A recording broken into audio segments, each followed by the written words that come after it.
সকালটা যখন শুরু হয় এটা দেখে যে আমার গাছে ফুল এসছে, তখন সারাটা দিন বেশ ভালোই কাটে। আর প্রিয় ফুলের মধ্যে বেল ফুলও কিন্তু আমার ভীষণ প্রিয়। তোমরা দেখে এটা ভাবছো তো হঠাৎ করে আমি এত পেঁয়াজ, রসুন, আদা এগুলো কেন কাটা দেখাচ্ছি? আজ আমাদের বাড়িতে বিরিয়ানি হবে। এই যে রাঁধুনি চলে এসছে, রান্না করবে। আরে না না, জাস্ট মজা করলাম। এটা রাঁধুনি নয়, এটা হচ্ছে আমার বড়দি ভাই, মানে আমার বড় মাসির মেয়ে।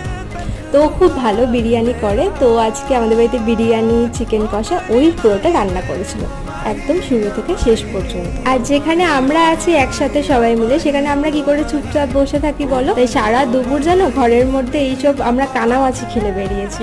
আমি, দিদিভাই, আমার দিদিভাইয়ের ছেলে, আর এই পুচকিটাকে দেখছো, এটা তো ভেলকি। যতই আমরা বড় হয়ে যাই না কেন, এইসব করতে কিন্তু বেশ ভালো লাগে, যাই বলো। তো আজকের মিনি ব্লগটা ভালো লাগলে অবশ্যই একটা লাইক করে দিও, চ্যানেলটি সাবস্ক্রাইব করে দিও। টাটা।